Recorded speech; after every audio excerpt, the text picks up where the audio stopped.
Bien, ahí supongo que ya se ve todo, está todo bien, estamos todos. Acá, bueno. Eh, la clase de hoy, la idea general, al menos que tuvimos a cuatro pasado, era más o menos contar expectativas de trabajo, bueno, experiencia, no expectativas. Expectativas es que me paguen mucho. Experiencia de trabajo que tuvimos entre algunas personas para que les pudiera servir a ustedes y eso integrarlo con algunas herramientas que tengan que ver con Visus y demás. Pero bueno, como ahora la voy a estar yo solo acá, voy a reestructurar un poco sobre la marcha. Y primero lo que iba a hablarles un poco es de algunos proyectos con los que estuve trabajando, que usamos cosas de las que estuvieron viendo ustedes, ver cómo eso que ustedes estuvieron haciendo se lleva a algo de producción y ver una herramienta que para mí es súper importante para cualquier persona que esté trabajando con datos hoy en día, al menos con los que estén trabajando con datos, entre comillas, en tiempo real. Y después, bueno, nada, podemos chusmear otras cosas como la librería Plotly que vimos en uno de los videos, que está bueno para ver cosas que son animadas y demás. Pero, pero bueno, nada, eso, después de esa parte ya la pueden manejar ustedes. Voy a, como dije, a rearmar un poco las cosas sobre la marcha porque como que la historia tenía que ser siempre, bueno, voy a contarles de lo que trabajo, bla, bla, bla, pero bueno, ya no les importa. Asumo que les interesa más ver otras cosas, entonces voy a mostrarles primero un poco de las cosas con las que me gano la vida. Yo tengo proyectos en los cuales se hacen este tipo de cosas que son dashboards o tableros de gestión, que lo que muestran es en una pantalla reducida, una única vista, varios indicadores en forma de visualizaciones que le sirven a las personas para ver estado de situación o poder tomar decisiones con eso. Por ejemplo, este es una demo que tenemos levantada para mostrar cosas de gestión municipal, en la cual pueden ver, por ejemplo, bueno, estos son todos datos inventados por las dudas, porque obviamente cuando ustedes estén trabajando con datos de verdad, van a tener que proteger esos datos de los demás, por más de que crean que son todos públicos, no es tan así, o no es tan trivial esto es público, esto no. Entonces estos son todos datos inventados para la demo, ¿no? Y por ejemplo acá pueden ver, bueno, cosas como el presupuesto, cómo se distribuye, cálculos de cómo quedó la balanza fiscal en cada mes y demás. Y esto le puede servir a quien esté a cargo de determinado municipio o determinada empresa, poder ir tomando decisiones a medida que las cosas van pasando. Ustedes piensen que generalmente lo que se hacía eran informes cuatrimestrales o trimestrales, donde les decían, bueno, el trimestre anterior perdimos tanta plata, pero para cuando pasó un trimestre, la plata ya se perdió. Si yo, por ejemplo, hoy con esta información que tengo acá puedo ver en el presupuesto que hay cierta secretaría que ya está ejecutando casi todo el presupuesto que tiene, bueno, quizás podría empezar a hacer algo ahora rápido y no esperar a que se me caiga el presupuesto de de la municipalidad entera. Pero bueno, esto está hecho todo, dentro de todo a mano, está hecho con herramientas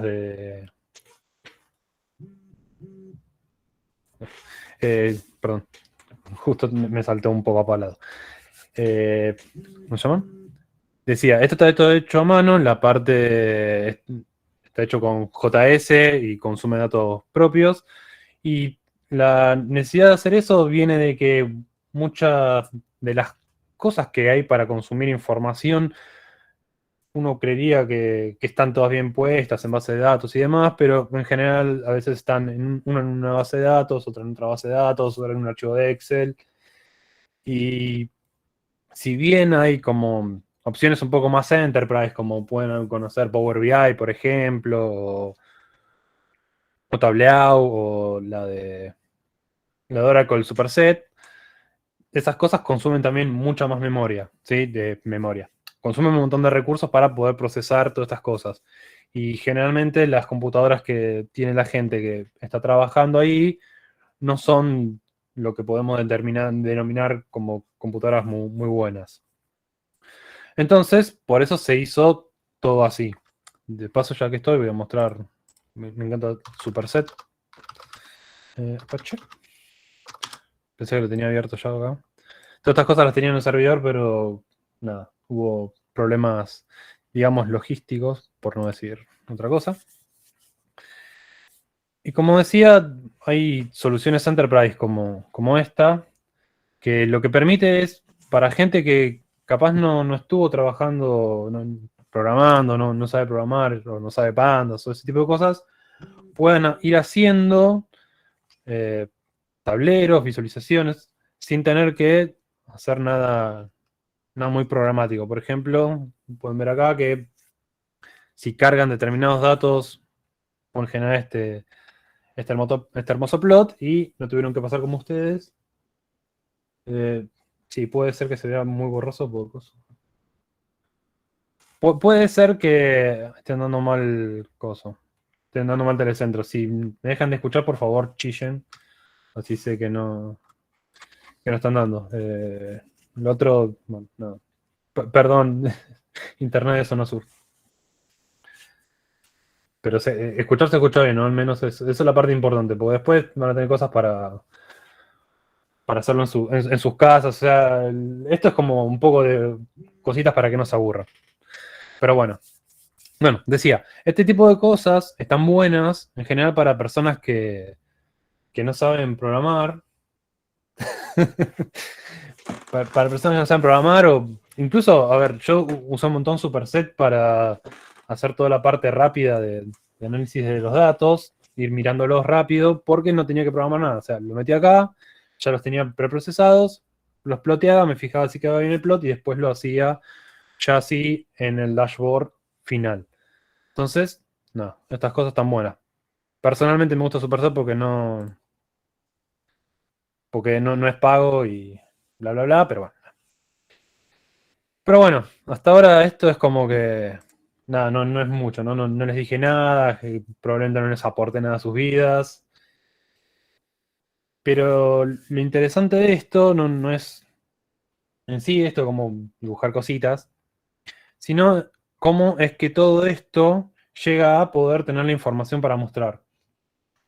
Como dije antes, uno de los problemas que tenemos, que podrían decir, bueno, eso pasa simplemente porque son en el Estado, y en el Estado siempre es todo un desastre. No es verdad. En todos lados va a pasar que la información esté segmentada en varios lados, a veces en archivos Excel, a veces en base de datos, a veces en la base de datos esa que no es base de datos de Microsoft, ¿cómo se llamó? Access. Una vuelta nos ofrecieron, tenemos la base de datos en Access. No sé yo. Ese tipo de cosas pasan un montón. Y todo eso tiene que de alguna forma unificarse para poder después mostrarse, ¿no? Y a la vez todo ese tipo de cosas, como ya vieron en la otra clase práctica donde cargamos archivos Excel, también consumen varios recursos porque no necesariamente están preparados para usarse así. Entonces todo esto que está acá se mantiene gracias a lo que se conoce como un proceso de ETL, que es un proceso de extracción de datos, transformación y almacenamiento de datos. Eso significa ETL. Extract, Transform, Store. Uno podría pensar, bueno, ok, a ver, el proceso de ETL soy yo agarrando o bajándome los datos, los paso en pandas como están haciendo ustedes en el TP, los transforman, los guardan y los muestran acá. Perfecto, eso podría funcionar. ¿Cuál es el problema? Ese tipo de cosas no, no, no escalan a tiempo real, ¿no? O sea, si ustedes hacen algo hoy con lo que los gastos de hoy, mañana cuando ingrese un nuevo gasto, dejó de servir. Y a las 2 horas, cuando hay otro gasto, va a dejar de servir también. Entonces, hay un montón de herramientas que nos permiten automatizar esas cosas. La que vamos a ver hoy es la que es como estándar en la industria, que se llama Airflow. Pero antes de ir a Airflow, vamos a repasar un poquito de esto, un par de conceptos. Esta parte ya lo mostré. Esto, bueno, son las diapos del cuatripasado. Que era, bueno, tenemos que toda esta información que tenemos, transformarla a algo, ¿sí? Que no sé qué es, pero que para todo va a ser lo mismo. Entonces, si todo esto, por ejemplo, termina en un data frame de pandas, yo lo voy a poder unir tranquilamente. En cambio, si tengo una cosa en Oracle y otra cosa en MySQL, no voy a poder. Y esto de acá es un caso real, que teníamos los datos de las personas en Oracle, teníamos los datos de médicos y sus especialidades en MySQL, y en el Excel teníamos las consultas médicas que relacionaban personas con los médicos. Entonces, si nosotros queríamos sacar alguna estadística que nos dijera por zona, por ejemplo, si había como un brote de alguna enfermedad particular, necesitábamos unir estos tres datos que, si están en lugares distintos, no se pueden unir. Entonces, bueno, como dije antes, este tipo de cosas se pueden automatizar utilizando Airflow. Airflow no es específicamente para hacer ETLs, se usa un montón para eso, pero no está limitado. Y Airflow lo que hace es permitirme organizar tareas, ¿sí? Para entender cómo funciona Airflow, tenemos que recordar un poco de cosas de teoría de grafos. Si todos acá saben lo que es un grafo, es súper importante saber lo que es un grafo ahora. Perfecto, todos saben lo que es un grafo. Gracias a Dios.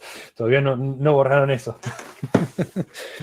Bueno, si saben lo que es un grafo, ustedes probablemente hayan visto que podemos, usando un dirigrafo, un grafo dirigido, los oyentes capaz, por eso, pero... Ok, bueno, a ver. Un grafo es este tipo de representaciones donde tenemos nodos, ¿sí? Que se relacionan con aristas con otros nodos. Es esa la representación. Si decimos que es un dirigrafo, tenemos un nodo que se relaciona con otro nodo, pero en un único sentido. Es decir, yo puedo caminar desde A hasta B, pero no de B hasta A, porque es un grafo dirigido. ¿Ok? Y esto lo que nos dice, un dirigrafo. Sí. Y esto lo que nos dice es, bueno, nada, depende del contexto. Esto es lo que se conoce como un tipo de dato abstracto, que no es nada en sí. Dirigrafo para los amigos. Vale, sí, puede ser dígrafo. Hace un montón que no doy algoritmos 2 y ya es como que parte del conocimiento se diluyó en mi mente. Pero bueno, ¿por qué nos interesa recordar toda la parte de grafos? Bueno, porque yo puedo representar tareas o cadenas de tareas con grafos y después utilizar el algoritmo de orden topológico, si no mal me acuerdo que se llama así, para generarme el orden en el que yo debería hacer las tareas sin que se pisen. Pero como todo esto es medio teórico y nada, medio difícil de ver acá con estas letritas, vamos a un caso de la vida real, que es lo que probablemente les pase a las personas hoy en día, ¿no? Todos los que trabajen van a tener que, al principio del día les va a sonar el despertador, después de que les suena el despertador, recién van a salir de la cama, ¿sí? No va a pasar en otro orden, al menos yo, si no suena, no me despierto, pero de palos. Y después de eso, bueno, van a poder elegir entre cepillarse los dientes, ponerse la parte de arriba de la ropa, ponerse la parte de abajo de la ropa. Pero yo, las acciones de cepillarme los dientes o ponerme la parte de arriba o la de abajo, no están encadenadas. O sea, yo puedo ponerme la remera, irme a lavar los dientes y después ponerme el jean, o puedo ponerme el jean, la remera y después lavarme los dientes. Pero lo que no puedo hacer es ponerme la camisa antes de ponerme la remera. Ni puedo salir antes de terminar de vestirme. Entonces, este tipo de cosas son los que decimos nosotros que representamos como las tareas. Pues cuando ustedes estén trabajando ya en el contexto de datos, bueno, van a primero necesitar obtener los datos. Ustedes lo que van a necesitar es obtener los datos, procesarlos y después guardarlos. No van a poder hacerlo en ningún otro orden. Y lo que hace Airflow es esto. O sea, nosotros podemos definir tareas, definir relaciones entre las tareas. Yo lo único que sé es que, por ejemplo, las medias me las tengo que, porque tengo un problemita mental, me las tengo que poner sí o sí después de los pantalones. Y yo simplemente pongo esta relación, ¿no? Entonces, cuando voy escribiendo todo este tipo de relaciones, se me va armando el grafo final que tiene ya lo que serían todas las tareas en el orden en que se tienen que hacer. Esto también tiene como otra versión, que es si trabajan desde sus casas, bueno, suena el despertador y pueden no salir de la cama y trabajar desde la cama, pero eso es otro problema aparte. Entonces, bien, ya que entendimos toda esta parte del concepto de organizar las tareas, vamos a ver Airflow en sí. Me olvidé subirlo a GitHub, perdón. Bueno, esto, a ver, miren acá. ¿Es este? Sí. Esto lo van a tener para bajárselo en GitHub. Me olvidé de subirlo, no sé por qué. Lo van a poder montar en un container. Todos saben lo que es Docker. Mientras ponen ahí sí o no. Si saben lo que es Docker y lo tienen instalado. Ok, ahora explico lo que es Docker. Si tienen instalado Docker, van a poder levantarlo con eso. Si no tienen Docker, bueno, van a necesitar instalarse Docker o instalar Airflow en sus computadoras. Docker son máquinas virtuales, pero podemos, entre comillas, decir que son más chicas. Lo que hacen, en vez de virtualizar toda la computadora, por así decirlo, virtualizan pedazos un poco más chicos y otros los usan del sistema operativo donde están corriendo. Y nada, es eso. Es una máquina virtual chiquita. Hoy en día es muy común usar esto en general porque si yo quiero probar algo, en vez de levantar una máquina virtual con todo un Linux instalado y todo gigante con interfaz gráfica y eso, es muy caro. No es como usar un entorno virtual. Ahora, si quieres, a ver, un entorno virtual de Python lo que hace es generar carpetas para lo que es la máquina virtual de Python, ¿sí? El intérprete de Python. Pero dentro de lo que vos ejecutas podés acceder a toda la computadora. En cambio, en una máquina virtual, en este caso en el container de Docker, vos no podés acceder al resto de la computadora porque vos vivís adentro de ese micromundo que acabas de levantar. Entonces, lo bueno de eso es que si yo agarro y levanto un container y rompo todo y me explota todo por los aires, claro, Colab corre sobre containers. Porque está así, todo el mundo, todas las cosas están hoy dockerizadas o hechas en alguna cosa parecida. Entonces, si yo rompo todo, se rompe todo el container, lo descarto, lo regenero de cero y listo. Si lo estoy haciendo sobre mi computadora, tengo que instalar un montón de cosas, configurar un montón de cosas que después, bueno, nada, revientan. Y lo que tiene de bueno es que, como toda la definición está en archivo de texto plano, yo puedo agarrar y pasarles a ustedes un archivo de texto que agarran y lo corren y les va a generar una máquina virtual similar a la que tengo yo, con la misma versión de Linux, etcétera, etcétera, etcétera. ¿Ok? ¿Hasta ahí eso se entiende lo que es Docker?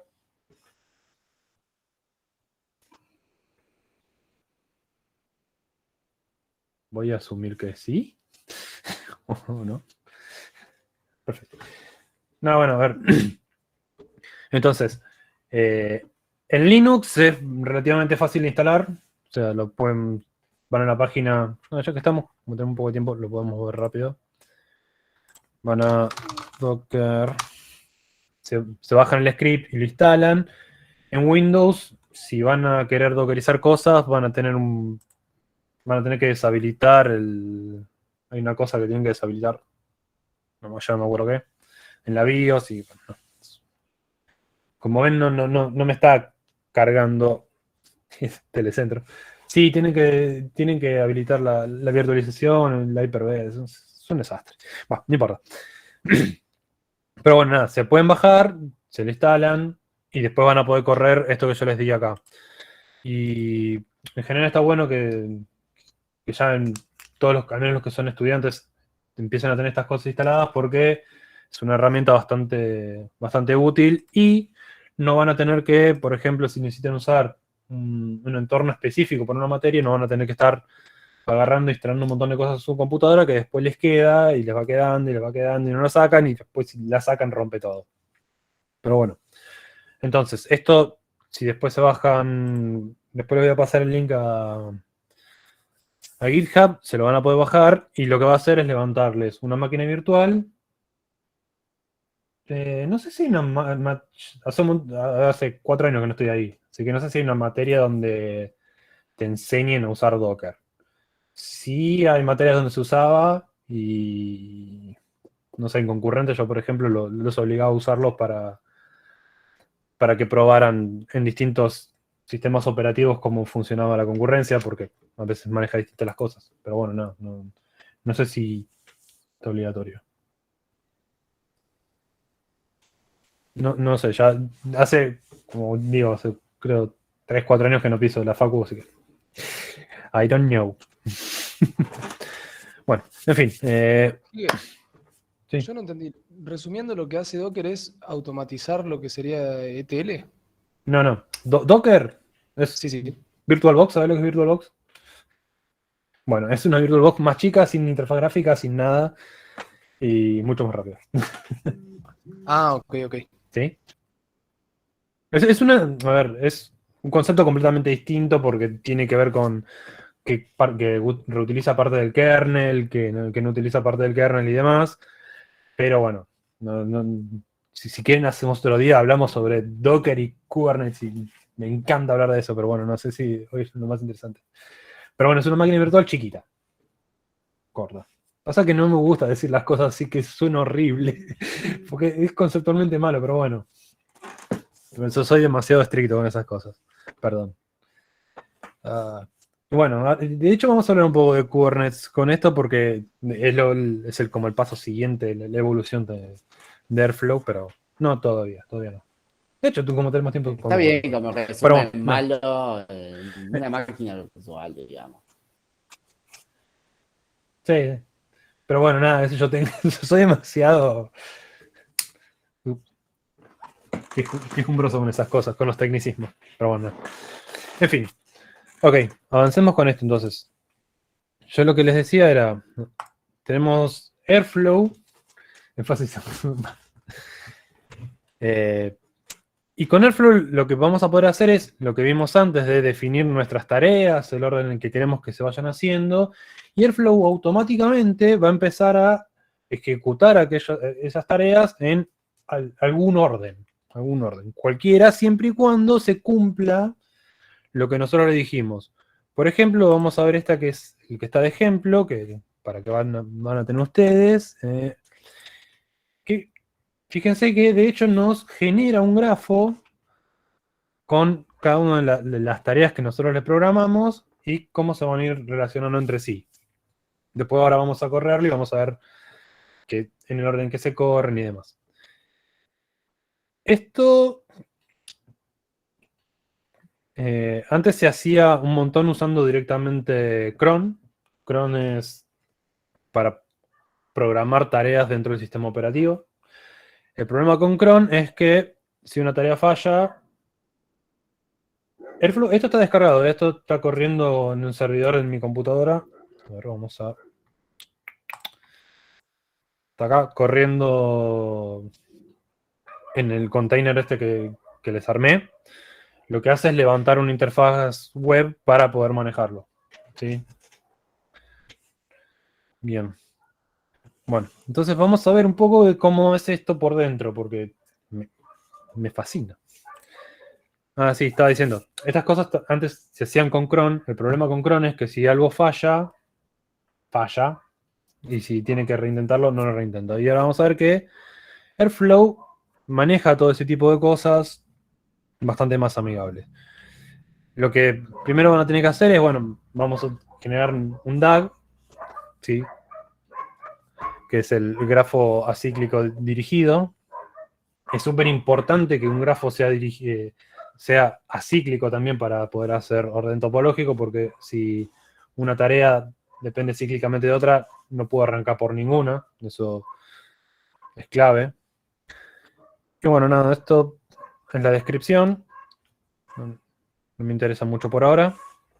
Y para el ejemplo que van a tener, vamos a estar consumiendo una API de Binance que es un broker de criptomonedas, ¿sí? Una API es no mucho más que una interfaz con la cual podemos conectarnos con algún servicio. En este caso, si van a esta página que se ve por acá, a ver si lo voy a agrandar un poco, .c. Si van a esta página, les va a descargar un archivo JSON que les va a decir, por ejemplo, bueno, para cada par de monedas, cuánto es la conversión entre cada una. Ahora, antes de hacer todo esto que ven acá, sí, está bien dicho, Ezequiel. Antes de hacer todo esto que yo hice acá, sí, ahí. Lo que hice fue lo que estuvimos viendo durante la primera parte de la materia, hacer análisis exploratorio de datos. Yo agarré, me estuve buscando APIs que estuvieran abiertas para poder mostrar en clase, una que estuviera buena. Estuve probando algunas. Nada, agarré esta, paso uno, me bajo los datos así como están, los miré, a ver qué tenían. Es un JSON, entonces esto lo puedo cargar dentro de pandas. No sé si se ve muy bien ahí. Ay, se me fue la mano con el... Lo puedo meter adentro de pandas. Lo pueden en el modo core y lo pueden habilitar de arriba. Hay un montón de información, listo, ok, yo la veo acá, me parece copada, ¿puede servirnos? Bueno, nada, lo cargo entonces ahora sí en pandas porque es más fácil manejar todo con pandas que a ojo. Pruebo seteándole los índices, ver qué columnas tengo, de las que ya sé, quedarme con algunas, ver los tipos de datos, veo si puedo transformarlos. Acá, bueno, me da un error porque no tengo una columna que no se podía transformar. Lo transformo bien, bla, bla, bla. Pruebo qué cosas le podría agregar, ¿sí? Pruebo qué cosas debería limpiar de las cosas que me vinieron. Veo que, por ejemplo, acá toda la información, después de un rato me di cuenta que en realidad no están las criptomonedas y cuánto valen, sino que está la tasa de cambio entre dos criptomonedas cualesquiera, expresada de esta forma. Entonces empiezo a probar a ver cómo puedo ir sacando la cripto de cada una de estas cosas, qué pasa si le pongo del principio, del final, si me aparecen en todos lados o no. Todo este tipo de cosas, que son las que vimos al principio de la materia, que son las que ustedes hacen, todo esto antes de empezar a codear algo que sea de producción. ¿Ok? Entonces esto puede ser un enchastre, está perfecto que sea un enchastre, porque lo están probando ahora, lo están viendo. Y una vez que ya tenemos esto bastante limpio, ya sabemos lo que queremos sacar, ya sabemos cómo se manejan los datos, ahora esto sí, lo agarramos y lo empezamos a llevar a código de producción optimizado adentro de Airflow. Entonces, la primera cosa que tengo que hacer es obtener esta parte, obtener los datos, que es la parte de extracción de la ETL. ¿Dónde está? Ah, cierto, que está acá. No es cierto, perdón. Entonces, bueno, yo todo esto que hice antes acá, bueno, ahora lo voy a poner acá, ya en mi código de producción, bastante más bonito. Ahora explico eso. Lo pongo acá todo en mi código de producción, con, ahora sí, nombres que se entiendan, porque este código lo voy a necesitar mantener. Acá puedo hacer cosas ¿cómo se llama? Puedo hacerlas en la misma línea o no, dependiendo de si ya sé lo que necesito o no. Y bueno, en este caso, toda esta información que procesamos, que es la que obtuvimos al principio, ¿sí? Lo que obtuvimos de la API y que nos quedamos con lo que ya sabemos que nos importa, todo lo demás no nos importa, lo guardamos en un tipo de archivo Parquet. Si se acuerdan de las clases teóricas, Parquet es, al igual que CSV, nos deja guardar información, pero es un archivo de tipo binario que este es fetch. Acá van a ver que es puro chorrazo de bytes. Que me permite sí guardar la información de los tipos de datos. Y esto me recontra interesa porque si yo hago algo más eficiente, va a correr más rápido. Quizás voy a poder correr las cosas más veces. Me preguntan recién qué significan los quarks. Estos son los keyword arguments. Si yo tengo una función que recibe un diccionario con los parámetros, no, ¿cómo se llama? No están nombrados. Nada, lo recibe de esta forma. ¿Ok? No le den mucha bola a esto, simplemente sepan que cualquier función que vaya a utilizar después Airflow en un worker, los workers son las pequeñas porciones que van a estar ejecutando el código, necesitan recibir quarks, porque de los quarks es de donde van a poder agarrar y obtener la información, por ejemplo, del contexto de a qué hora se corrió y demás. Y los dos asteriscos antes en Python es para desempaquetar. Y lo que esto va a hacer es que yo le paso un diccionario. Bueno, los nombres que están dentro del diccionario, yo acá adentro podría acceder, por ejemplo, si tuviera date. No lo tengo en ningún lado definida porque vienen los quarks. ¿Ok? Nada, magia de Python. No es la magia de Python que me interesa mostrar hoy. Hay magia de Python mucho más flashera que sí me interesa mostrar hoy. Entonces, bueno, esta es la parte inicial de todo el proceso, la parte de extracción de datos. Yo ya, otra vez, analicé todo lo que necesito hacer. Bien, ya sé qué es lo que tengo que obtener. Ahora me podrían preguntar, pero eso no hizo nada. Eso agarró, chupó datos, se quedó con un par y los guardó. ¿Por qué no agarraste ahí y ya sabías que tenías que transformarlos a flotante? ¿Por qué no los transformaste ahí? Esa es una pregunta completamente válida y tiene que ver con el hecho de que mientras más yo atomice estas tareas, después va a ser mucho más fácil controlarlas con todo lo que es Airflow. ¿Por qué? Si ustedes ven acá, ¿sí? Tengo como primer tarea la parte de fetch de los datos, ¿sí? Si me fallase, así, ahí, mucho zoom. Si me fallase, por ejemplo, la parte de obtener datos, ¿sí? O sea, la función esta, como hace una única cosa, que es ir al API, pegar al API y obtener los datos, si me falla, sé que el problema es específicamente de eso. En cambio, si tengo 20.000 cosas, por ejemplo, hacer la transformación de datos, ahora yo ya no sé si lo que falló fue el obtener los datos desde el API, porque el API me bloqueó, porque no tengo internet, o la razón que sea, sino que no sé si es eso, o que los datos no se pueden convertir a flotantes. La misma lógica va para el resto de las partes. Entonces, acto seguido, agarramos y esos datos los procesamos, los vamos a cambiar a flotante, haciendo un poco de magia bastante fea. No hagan esto, lo hice porque ya estaba bastante molesto. Sí, tiene que ver con modularizarlo, está bien. Al igual que cuando modularizan, ahora voy, hay un segundo. La parte de modularización tiene que ver con separar las cosas en tareas bien chiquitas. Si lo hacen para un programa, cuando falla una parte de una función, lo van a poder cambiar. Esto es, como dijo Severino, conceptualmente lo mismo. Mientras más modularizado esté, yo voy a poder tener mejor control sobre las cosas que fallan, sobre las cosas que tengo que reintentar hacer y demás. Lo otro, lo que preguntó Guadalupe, es si la idea de esto es obtener información en tiempo real.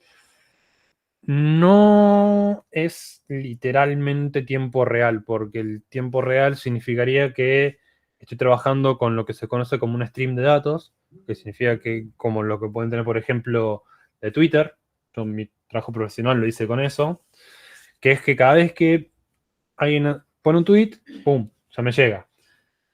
Pero esto en realidad, cada vez que se corre, actualiza los datos con los datos que puede consumir en ese momento.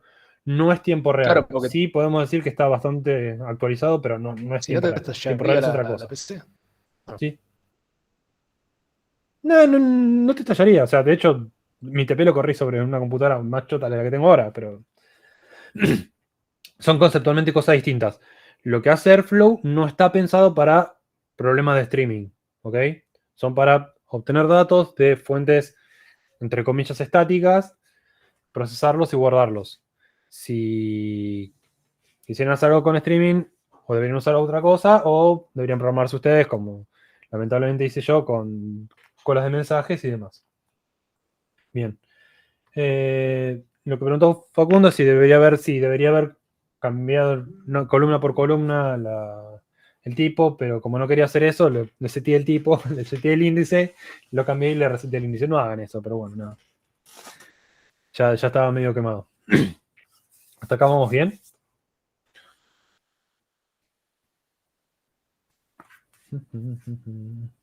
Sí. Y bueno, perfecto. Entonces, después de hacer toda la parte de, entre comillas, transformación de datos, esto lo que hicimos fue los datos que nos vinieron, transformarlos a algo más o menos estandarizado de lo que necesitamos nosotros para trabajar. Bueno, ya que está, vamos a guardarlo porque, a ver, quizás hoy no lo necesito porque lo que vamos a hacer en nuestro pipeline va a ser otra cosa de hoy, pero ya que tengo estos datos, ya los procesé, los voy a guardar. Entonces tenemos la otra etapa acá, que es la que lo llamé accumulate, que bueno, va guardando todos los datos, va a levantar, en este caso, el parquet viejo con los datos que ya tenía, los va a concatenar, se va a quedar con los últimos por si hay duplicados, por si esto se corre más de una vez en un día, reasigna los índices, saca la columna esa porque se pone de más y lo vuelve a guardar. Esto que está acá está hecho así, por un lado, para mostrar, y por otro lado, porque los datos tienen cierto volumen. Si ustedes están trabajando con cosas más grandes, no estarían trabajando con pandas probablemente, o sea, con cosas mucho más grandes. Y, a ver, la lógica sería la misma, estarían tomando los datos, procesándolos y guardándolos, pero quizás utilizarían, por ejemplo, una base de datos si sirve, no sé. Y agregar datos al final de una base de datos, de una base de datos SQL, es mucho más eficiente que levantar un archivo, agregarle algo y volver a guardar todo ese archivo completo, porque por lógica es mucho más pesado. Pero bueno, hasta ahí, bien. Y bueno, nada, esas son funciones de Python que hacen cosas. El Parquet lo que tiene son los tipos de... A ver, guarda la información tal y como la tenemos nosotros, con los tipos de datos.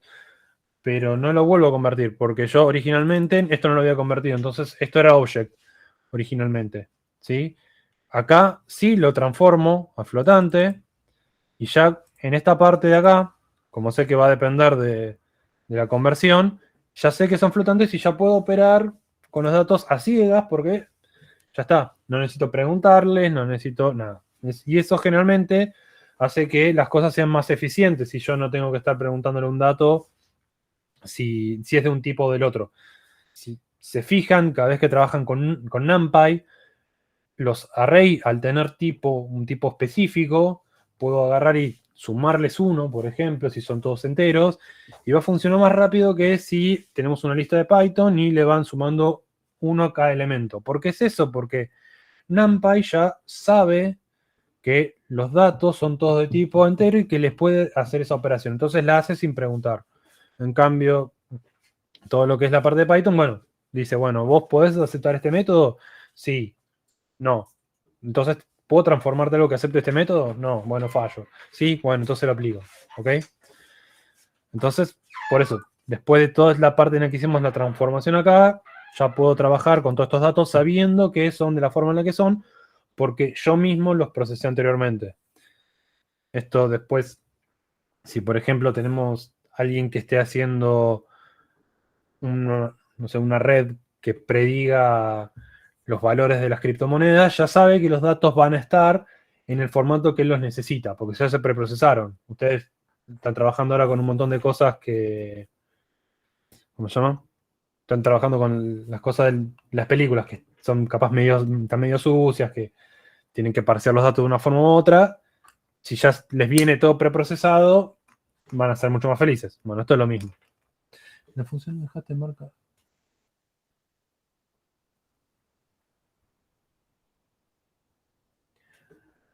Ahora vamos a ver cómo maneja toda la parte de errores. ¿Sí? Porque de hecho, la última parte falla. Dame un cachitín y vemos específicamente eso. Bueno, en fin, estos son, como dije, son funciones de Python que hacen lo que dice acá. No mucho más, no mucho menos.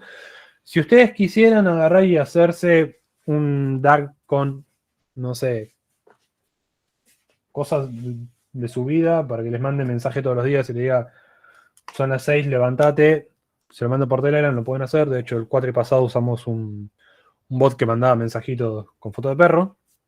Lo pueden hacer. O sea, el bot de perrito. Ese está, después también lo van a tener. Pero bueno, nada, a ver. Pueden hacer lo que quieran porque son funciones de Python.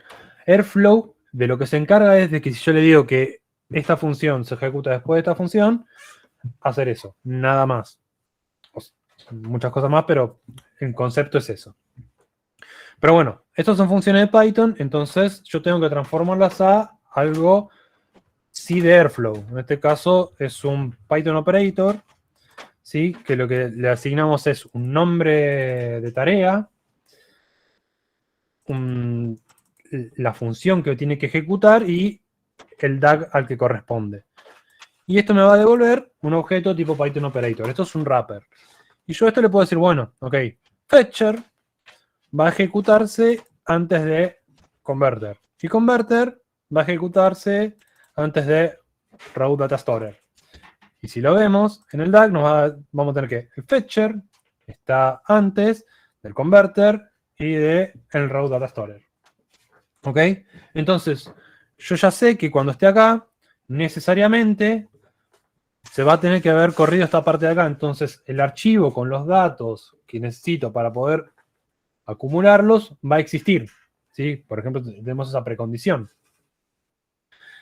Si, por las dudas, ya que estamos, si se fijaron, todas las veces que yo cambiaba de función, tenía que levantar archivos de Parquet y volver a guardarlos. ¿Por qué es eso? Porque, como dijimos antes, Airflow no funciona con streaming, o sea, no está pensado para que haya información viajando entre cada uno de los workers, ¿sí? De las tareas.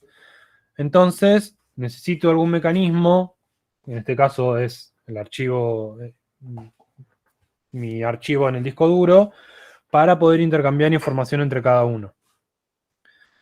Hay formas de pasarle de un worker a otro información, pero generalmente eso está reservado para pedazos de información bastante más chiquitos. En este caso no lo puedo hacer porque no se tiene la base de datos, pero nada, tengan en cuenta eso que es importante. Y bien, ok. Y ahora me dicen, ok, eso es hermoso, listo, qué gracioso, me encantó lo que hiciste, pero si tengo que para cada moneda ponerme a hacer la función y tener que linkearlas así, me voy a aburrir, por no decir otra cosa. Y acá es donde empieza la parte en la cual aprovechamos que Airflow corre con Python. Yo lo que puedo hacer es, por ejemplo, como todo esto son funciones de Python y estos son objetos de Python, puedo definirme una función que me devuelva una función, ¿sí? Que en este caso le va a recibir un símbolo, que es el nombre de la criptomoneda.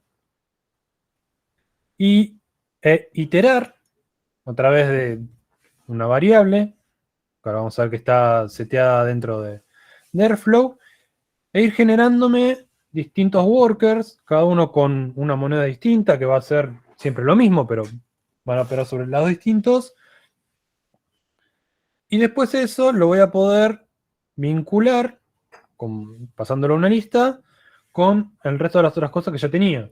Entonces, pasamos de tener que generar n archivos para... Ah, qué capo, eso está mal.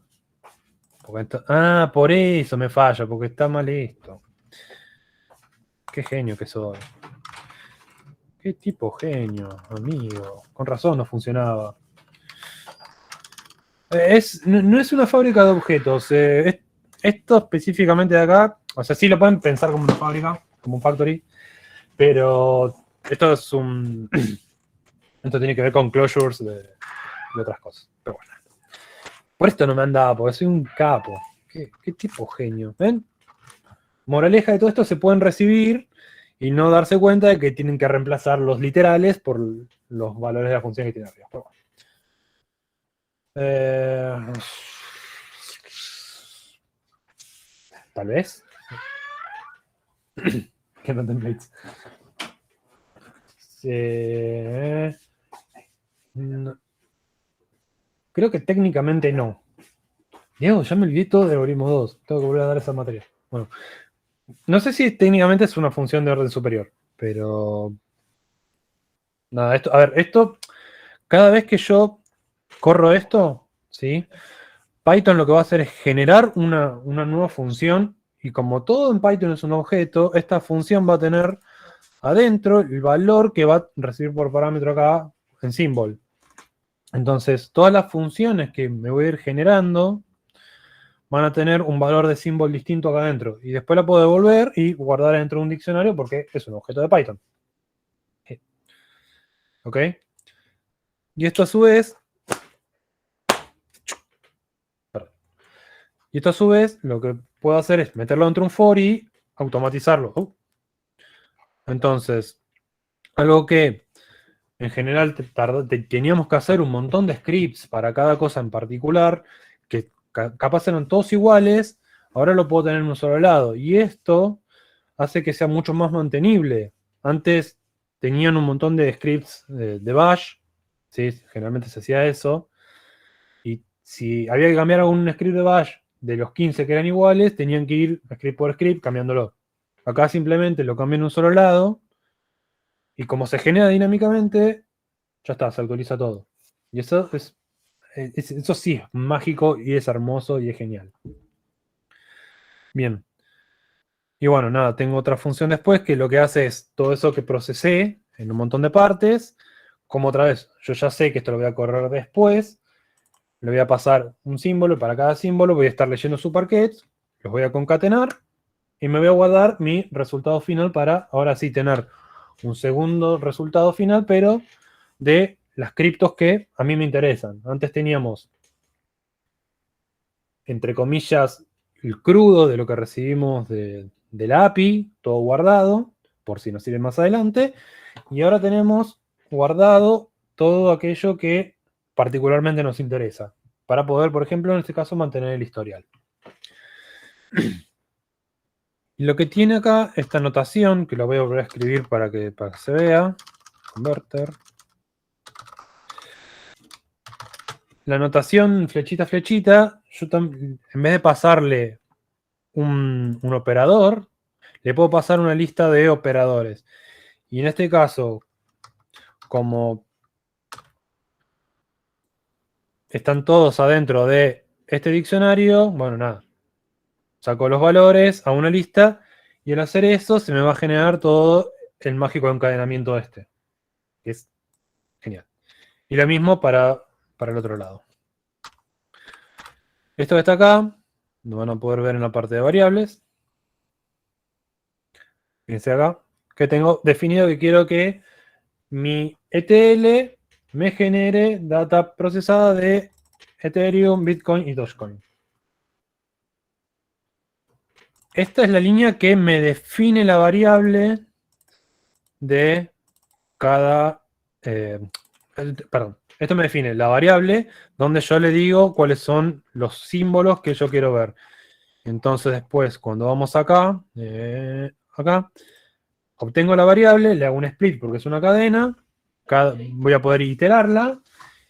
Voy a ir acá a getProcessor, que es esta función que teníamos acá. Le va a pasar el símbolo específico, en este caso, por ejemplo, Ethereum. Me va a definir una función acá adentro. Le va a asignar, en donde dice symbol, el Ethereum, la cadena ETH. Y me va a devolver la función. Y esta función que está acá se la vamos a asignar al operador de Python, que la vamos a después guardar en un diccionario. ¿Ok? Y eso después, bueno, hacemos el list y lo transformamos. Perfecto. Bien. Y antes de pasar, bueno, una última más, que es, bueno, acá vamos a definir un if, que también lo podría meter dentro de una variable, de algunos scriptos que me interesen. Y en este caso vamos a consumir uno en particular. No importa lo que hace. Esto debería decir die. A ver si funciona como lo quería. Y nos vamos a generar el operador este. Y otra forma de escribir la relación entre dos operadores es con set upstream o set downstream. En este caso, set upstream lo que me dice es qué es de qué operadores depende. Si le hago set downstream,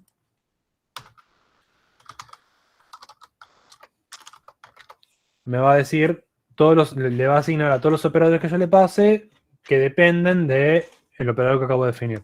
Son formas de hacer lo mismo. Particularmente, me parece que la notación con flechitas es mucho más legible y más bonita. Y bueno, ahora que tenemos esto, vamos a ir acá a Airflow y le vamos a decir, quiero que habilites esto para que corra cuando tenga que correr. Y si vamos a verlo, algo que me habían operado igual. Operadores igual a la mayor. Ah, perdón, sí. Sí. Ahí entendí la pregunta, perdón. Operador es, sí, esto es un Python operator. En realidad se termina siendo una tarea. Si el objeto concreto dentro de Python es un operador, que pueden ser de distintos tipos porque pueden correr una infinidad de cosas hermosas, como por ejemplo pueden en esto definir operadores para que generen notebooks con los datos que van consumiendo. Se corre el notebook, se genera, se guarda y ya está, y se presenta y ustedes tienen todos los días un notebook con todos los datos que ustedes ya codearon ahí dentro del notebook, todo, bla, bla, bla, pero se les va actualizando los datos de entrada. Hermoso. Entonces nada, tienen el Python Operator, el Bash Operator y demás. Pero bueno, todo eso después se traduce en una tarea, en un task dentro de Airflow. Y lo que me preguntaron antes es, bueno, a ver, si algo falla, ¿qué es lo que yo veo? Acá vemos bastante bonito que todo lo que está en verde, obviamente es lo que corrió bien. Y tenemos acá este informador de Ethereum que okay, no habría funcionado porque está en rojo. Yo esto lo puedo agarrar y ver directamente el log y me va a decir, ok, ¿qué es lo que pasó? En este caso me dice que no encuentra el key USD, probablemente por el error que tenía antes en el código. Ahora bien, fíjense que acá yo tengo todas las corridas, ¿no? Ya lo corrí 2 veces, hoy en una tarde y ahora hace poco. Y me dice, bueno, esto funcionó, esto falló, bla, bla, bla, bla. Hay un tema con las APIs que es que yo no puedo, en particular las que son gratis, no puedo agarrar y consumirlas constantemente porque tienen un límite, ¿sí? Si yo no tuviese Airflow, o sea, si no tuviese esto diagramado de esta forma, yo para volver a correr el de Ethereum, que es el que vimos recién que estaba fallando, necesitaría volver a correr todo. Y eso puede implicar volver a agarrar y hacer un request a la API de Binance y que si hago muchos requests, me bloqueen y después no deje de poder usar nada. Pero en este caso, podemos agarrar y decirle directamente, borrate y volvete a correr. Y como está encadenado el resto de las otras cosas, si todavía no hubo una corrida más, ahí vemos que Airflow agarró y volvió a intentar correr esto que antes había fallado. Entonces yo puedo agarrar y tareas particulares, agarrar y decir, bueno, volví a intentar, si es que no pudo volver a intentar automáticamente. Ahora bien, esto de acá falla porque esto estaba sin guardar. Vamos a guardarlo. Vamos a hacer un pequeño pase de magia mientras. Voy a matar esto. Vamos a volver a levantar. Esto cuando lo tienen ya en producción en un lugar un poco más serio que en esto que estoy haciendo yo. Tiene para actualizarlo. O sea, cuando actualizan el script con los operadores, con las tareas, se actualiza medianamente rápido. Esto como no está hecho así, tengo que bajarlo y volver a poner. Bien.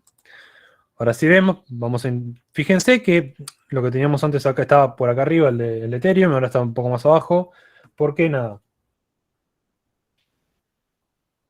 No, Docker funciona en Linux, en Windows y en Mac.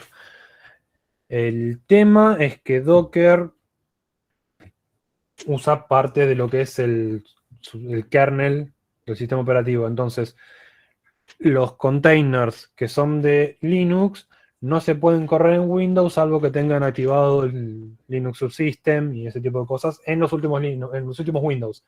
En los Windows anteriores no. Pero en la teoría Docker anda en todos lados. Bien. Lo que decía acá es, fíjense que me cambió donde estaba la corrida del Ethereum. Y esto me habla un poco de que, bueno, en realidad no importa dónde esté, porque lo que importa es que esté después del procesador de Ethereum. ¿Sí? Que, otra vez, no necesita correrse en ningún orden respecto del de Bitcoin o el de Dogecoin. Ahora bien, esto probablemente vaya otra vez a fallar porque los datos que tenía yo los había preprocesado mal en una etapa anterior. Entonces vamos a agarrar y resetear todo desde el conversor.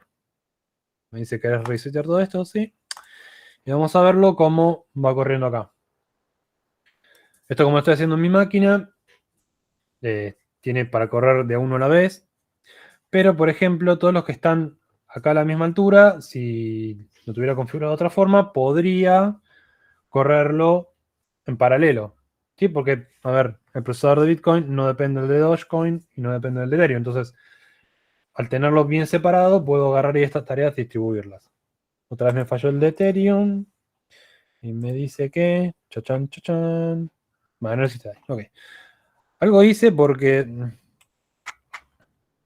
Si se fijan, cuando lo probé antes, sí funcionaba. Ya esto existía. Y por eso lo codié. Pero ahora no, y no sé por qué y no lo puedo debuguear. Pero bueno. Bien. Esto... Hasta acá estamos. Bien, esto es lo que más que nada quería mostrarles. Esto es, otra vez, insisto, una herramienta que me parece que es súper importante para cualquiera que esté trabajando con este tipo de cosas. Tiene 1000 cosas que se le pueden hacer con esto. Por ejemplo, tenemos operadores de tipo branching para que ejecute cierta mitad del DAG o ejecute la otra mitad. Operadores con trigger para que cuando pase algo específico con un sensor agarre y se ejecute todo el DAG que ejecutan otros DAGs y cosas quizás medianamente complicadas. Y lo que tienen es que, bueno, también pueden ver, por ejemplo, acá, a ver dónde está el Gantt. Este no se nota mucho. Pero bueno, pueden también empezar a tener un control un poco más detallado de todo lo que es, todas las tareas que van haciendo. Entonces, si ven que una tarea les toma un montón, lo pueden ir viendo desde acá. E ir mejorándolo sobre la marcha. Cosa que capaz, si lo tienen otra vez en un cron, corre y no les da ninguna información de cuánto tardó, si falló o no falló, corrió o no corrió. Bien. Antes de eso quería mostrar dos cosas más. Esta parte de acá, fíjense que cuando define el DAG, estos son los argumentos por defecto que le vamos a pasar. Le podemos, por ejemplo, decir, yo quiero que me avise si algo falló, que me mande un mail. O sea, eso está bueno porque si yo tengo, no uno, tengo, probablemente tendríamos en producción 20 DAX corriendo a la vez. Yo quiero que algo me avise que algo falló, no puedo estar mirando todo el día. puedo querer que me avise si tiene que reintentar, puedo decirle cuántas veces tiene que reintentar, cuánto tiene que esperar para reintentar, cuándo tienen que arrancar a procesarse estas cosas, o qué días tienen que procesarse, por ejemplo acá, cada cuánto se tienen que ejecutar y demás. Tenés que setearle la casilla de mail a la configuración con las credenciales y todo. O sea, le setean las variables de entorno a Airflow, le ponen este es mi mail y este es el token que me dio Google y se las va mandando desde ahí. Pueden, si quieren, como mucha gente hizo en su momento, setearse su propia casilla de email en su computadora. Obviamente necesitan contratar después un nombre web para poder asignarlo a algún lado, porque si no el DNS no los va a mandar a ningún lado, pero no importa. Ok. Y para cerrar de lo que me interesaba mostrar, y ahora vemos lo que ustedes quieran, es que este tipo de cosas, así como están, se pueden agarrar y llevar a otro nivel montándolas directamente sobre Kubernetes. Otra vez, para los que no saben lo que es Kubernetes es... Piensen en Docker, ¿sí? Que tienen las máquinas virtuales. Kubernetes orquesta todas esas máquinas virtuales para levantar, ¿cómo se llama? Servidores. Okay, eso no fue una muy buena explicación, pero no quiero ser muy específico también. Pero bueno, nada, a ver, Kubernetes lo que se encarga es de orquestar distintas máquinas virtuales para ir levantándolas en demanda. ¿Qué significa en demanda? Que yo le agarre y le digo, bueno, quiero levantar una máquina virtual con 2 GB de RAM, 2 cores y demás. Kubernetes se escribe K8S. Intenta poner K8S. Lo que permite hacer esto es que cada uno de las tareas que nosotros hicimos las podemos asignar a una máquina virtual aislada del universo con sus recursos específicos. Si alguna vez tuvo la suerte o desgracia de trabajar en un servidor, si el servidor está bien particionado, cada máquina virtual tiene X cantidad de recursos, pero sigue siendo una máquina virtual donde ustedes tienen instalado la base de datos, el frontend, el backend y todo eso. Y esas tres cosas, ¿sí?, compiten por los recursos, porque si no hay nada que los limite, igual que les pasa en sus computadoras. Si tienen algo que están usando, abren 15 pestañas de Chrome, eso va a empezar a consumir los recursos de memoria de todo el sistema. Igual, perfecto, Windows Defender también, o Windows cuando intenta ver las actualizaciones con el disco. No hay una limitación sobre eso, ¿sí? Entonces, pasándolo a Kubernetes, yo puedo agarrar y decir, bueno, a ver, esta tarea, que es la de fetch, no puede consumir más de estos recursos. Y haciendo eso, puedo optimizarlo bastante bonito. De hecho, estaba, antes de, bueno, el abrupto final con el proyecto, estábamos haciendo la migración a eso y tenía, bueno, para levantar todo eso, ya que te lo puedo mostrar. Total. Tenía en Kubernetes para levantar absolutamente todo el entorno de desarrollo y de testing. Entonces, ustedes pueden agarrar y levantarse Airflow, los workers con la memoria definida, a la vez se levantan Notebook para ir revisando las cosas, se levantan... no estoy logueado. F. Se levantan, digo, a ver si tengo las cosas. Ok, perdón. Se levantan Airflow, se levantan Jupyter, se levantan Superset, se levantan todo eso a la vez y con un archivo de configuración.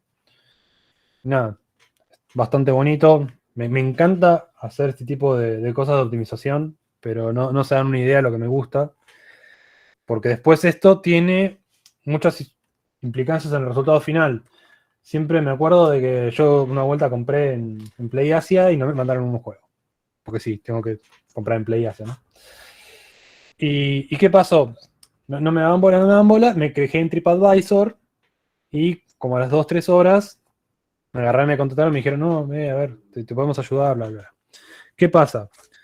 Si ese tipo de cosas, review negativas o demás, no pueden estar mucho tiempo en la internet. Mientras más tiempo estén, peor imagen les va haciendo. Entonces, si yo tengo un sistema de este estilo que lo que va haciendo es consultando todas las reviews de TripAdvisor, fijándose cuáles son las que tienen calificación negativa para mi empresa, para después decirle a alguien, andá y llamalo, me conviene que esto sea lo más eficiente posible para poder correrlo la mayor cantidad de veces posible. ¿Sí? Mientras más lento esto sea, más estoy perdiendo de mi negocio. Pero bueno, en fin. Bien. Ya, por ahora, por la hora, creo que estamos hasta acá. Así que lo que quieran saber de esto, son libres de preguntar. Y si no, podemos ver también un poco de Plotly, que amo Plotly también. Pero que está bueno Plotly para cosas que sean interfaces como estas. ¿No? Estas, querido dashboard. Porque yo puedo tocarlo, se agranda, se achica, puedo hacer zoom. Todas estas cosas son bastante bonitas. Pero si yo tengo que entregar un informe impreso, esto ya deja de funcionar y probablemente hacerlo con Seaborn me quede mucho más bonito. En fin. Toda la parte esta de todos los datos, donde están todo el DAG y todas estas cosas las van a tener para descargar. Después la voy a colgar en un repo en GitHub y se los voy a pasar. Bueno, ¿alguno tiene duda o quiere ver algo particular? ¿O tiene ganas de irse? Para la especial sí, para los demás no. A ver, otra vez, es importante entender esto. Ustedes tienen que usar las herramientas que les decimos nosotros, no por capricho, sino porque así todos los ayudantes tienen la misma, todos los alumnos usan la misma herramienta, todos los ayudantes saben de esa herramienta, les pueden dar soporte, la pueden ver. Por ejemplo, Plotly creo que uso yo porque lo uso para laburar, pero no sé si los demás saben. Entonces, si ustedes hacen algo en Plotly y le ponen, dicen, che, Damián, dame una mano, capaz Damián no sabe y es un problema. Entonces, todos tienen la parte de Seaborn, se va a trabajar con Seaborn. Pero para la especial, como lo tienen que mostrar nomás, pueden hacerla con Plotly. Si se dan maña, pueden hacer algo bastante copado. Pero creo que les va a costar bastante. Lejos, sin duda, no saben nada de Plotly. A ver, hay una cosa que está buena de Plotly, que si se dan maña con JS y otras cosas feas, pueden generar unas visus bastante hermosas. A ver dónde están, vamos por acá. Pero bueno, nada, tienen que darse maña. Y si van a hacer un boxplot y lo único que tiene de novedoso es que le pongo el hover y se muestra, eso no es novedoso, ojo. A ver, podemos ver alguna de estas. Esta la usé un montón cuando hacía análisis en la facultad para análisis de datos de los alumnos y demostrar que bueno, había ciertas materias que requerían que un alumno cursara más de una vez para poder aprobarla en promedio. Y entonces, están buenas estas cosas. Eso es algo que me quería decir. Por ejemplo, esto que se hizo acá o las cosas de la facu, porque uno a veces tiene la idea errónea de que todo lo que es análisis de datos, data science y eso, están, no puedo decir cuáles materias, NDA. Todas estas cosas están pensadas a veces para negocios y mejorar ventas y captar más clientes, pero también tiene como esa vista social, ¿no? De hecho, descubrimos, analizando los datos acá del municipio, que, por ejemplo, por los sábados por la noche o domingos por la madrugada, los tiempos de respuesta de las ambulancias aumentaban un montón, ¿sí? Y ¿en qué? No puedo decir tampoco en qué municipio. Chicos, dejen de preguntar cosas que no puedo contestar. A ver, hay algo que es, al menos yo soy recontra fiel a esto, es que uno cuando trabaja con datos tiene que tratar de preservar lo más posible la confidencialidad de la otra parte y de los datos en sí. Porque uno a veces cree que son cosas medio tontas y nada, ¿para qué le importa? Ay, si yo hago esto, esto, otro. Y al final, después,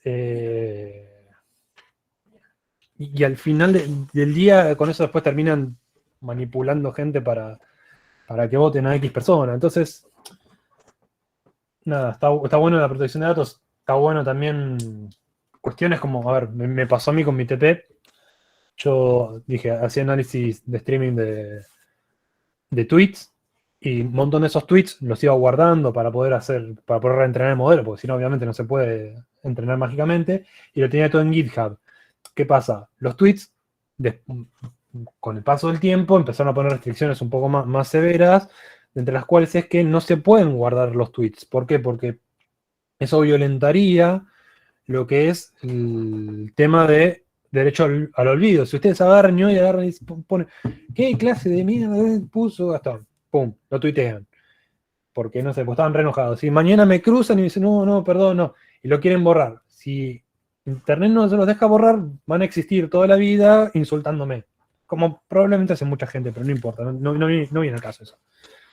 ¿Sí? Entonces, cuando trabajen con esto, tienen que intentar, a ver, ser lo más cuidadosos posible, porque más allá de que los obliguen o no a no hablar de las cosas, a veces hay problemas. Pero bueno, qué sé yo, hay ciertos datos en los cuales se pueden sí hablar, como por ejemplo las encuestas de la facultad, que son públicas, y hacer un análisis sobre eso, que todo el mundo ve, que es público, no hay problema. ¿Okay? Por eso la clase tiene eso. Si algún día llega a dar Javi la otra parte de Airflow, lo van a ver. ¿Alguna otra cosa? Si alguien se pregunta por qué los colores son horribles, es porque yo no elegí. Arcadio.org. Bueno, sí. Por acá, pero. Bueno, sí, a ver, todas esas cosas, nada. Uno puede decir estas cosas se tienen que preservar o no se tienen que preservar, las reglas son las que están, y si yo dejo los tweets para que se los puedan dejar a todos, me bajan. De hecho, lo tuve que cerrar el repo de mi TP porque me mandaron una intimación y me dijeron, mirá, o lo bajás o te lo bajamos nosotros. Bueno, lo cerré y listo, no me dijeron más nada, pero. No. Sí. Todo lo que, sí, todo lo que pones en internet se queda en internet, pero se queda y no se queda. A ver, los Twitch los sigo teniendo. Simplemente no son públicos, pero existir existen. No, entonces, y ese tipo de cosas no son menores, o sea, no lo tomemos tampoco a joda.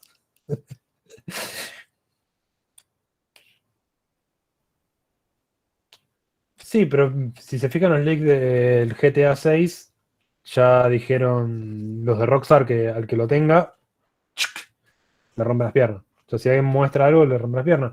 Igual así podemos agarrar y verlo por algún otro lado, algún canal y eso, pero. Torrent. Así que nada, es siempre un debate. Y está bueno tener ese debate, porque nada. Ustedes tienen ganas de que su información quede toda la vida en internet y que alguien pueda decir, mirá lo que dijiste cuando existía el Fotolog. Ustedes capaz son todos muy jóvenes, pero en un tiempo atrás existía algo horrible que se llamaba Fotolog, donde todos subíamos fotos horribles, poníamos mensajes horribles que quiero olvidar y. Sí, bueno, cumbio. Todas esas cosas que queremos olvidar, yo ahí abogo bastante porque por favor borren eso de internet que no quiero revivir mi pasado, pero bueno, nada, yo. Podemos objetar que hay otras cosas que sí, que necesitan mantenerse. Una pregunta. Sí.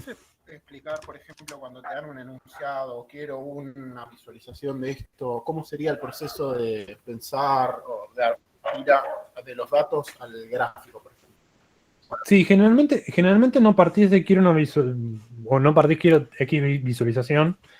A ver, cuento más o menos, por ejemplo, para esto, cómo era la idea. Era, ok, tenemos los datos del presupuesto y queremos saber si estamos perdiendo plata o no. Paso 1, tenemos que agarrar y ver si los datos que tenemos nos sirven para poder hacer eso. Entonces, agarramos y levantamos los datos, los revisamos y nos fijamos si, por ejemplo, todos los meses tenían datos, ¿sí? Está el video del cuatripasado de una histórica de pandas donde nos bajamos unos datos, un dataset que nos provenía de datos abiertos, donde no todos los meses tenían reclamos al ente regulador. Y eso yo no puedo ver si van variando o no porque no tenían todos los datos completos. Eso es lo primero que hacemos. Entonces, ahora ya sabemos que podemos hacerlo. Bueno, tenemos que ver qué es lo que queremos mostrar, ¿sí? Qué es lo que quiero representar. En este caso, voy a hablar particularmente de lo que es un dashboard, pero me parece lo mismo si lo quieren hacer en una única visualización. Y es que es lo que yo quiero mostrar de esto. Bueno, yo quiero mostrar que en este caso, por ejemplo, cuánto me da si resto ingresos y egresos. Bueno, ok, eso es... El dashboard la idea era sacarlo para que lo vieran todos. Obviamente, como todo en este universo, medio como que después reculatearon, parte del proceso de tener que hacerlo con una ETL es, esto está consumiendo datos de una API.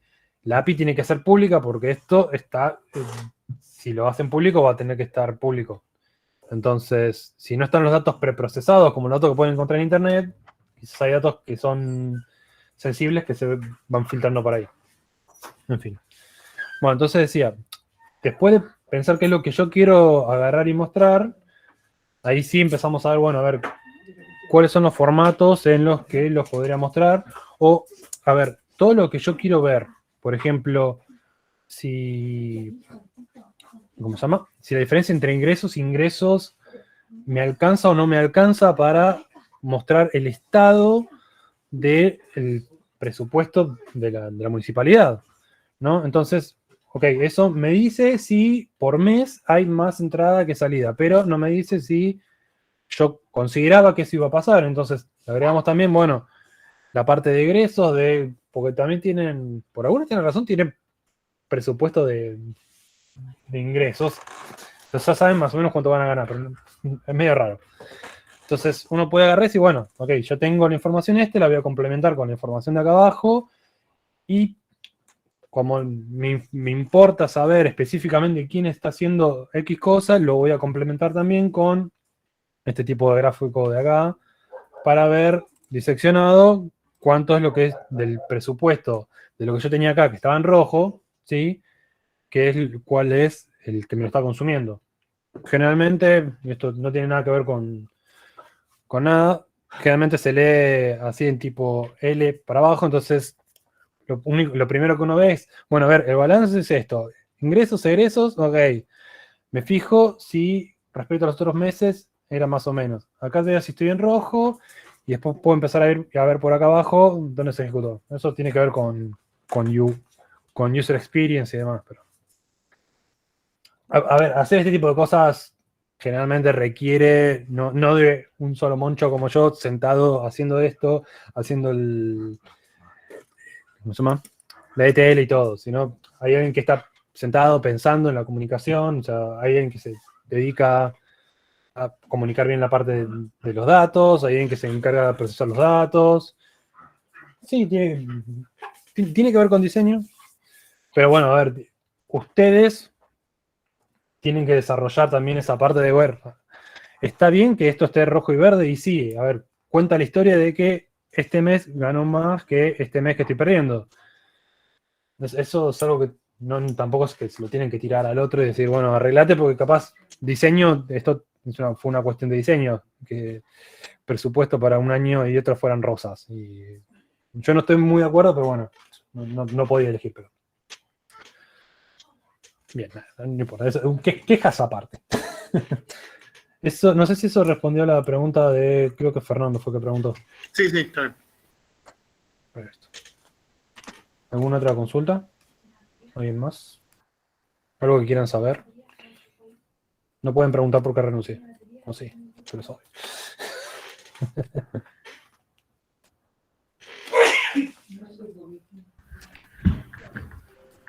El TP, perdón, el TP, ¿cómo se entrega? ¿Se entrega un...? Hay que subirlo a. ¿Cómo se llama esto? A Gradescope. Ok, En y el, se en el entrega... enunciado, acá ya un poco lo que se espera en la entrega, qué cosas tienen que ir en el PDF, qué cosas linkeadas a Notebook. Fíjate que el enunciado está como en la entrega. Dale, gracias. Hay cosas consultar, pero ahí hay bastante información. Sí, no lo leí, perdón. No pasa nada. Ok. ¿Alguna otra consulta más?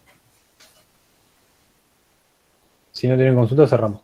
Bueno, Muy buena la clase, Gastón. Muchas gracias. Gracias a Gracias. todos. esto después les voy a pasar el link para que se lo bajen. Acuérdense, tienen que instalar Docker. Y pueden jugar con eso, instalarlos en sus compus y probar a hacer cositas. Bien. Bueno, yo hasta acá. Nos vemos. Acuérdense que el jueves es la clase de repaso para el TP. Por favor, traigan dudas, así les sirve. Y no cuelguen.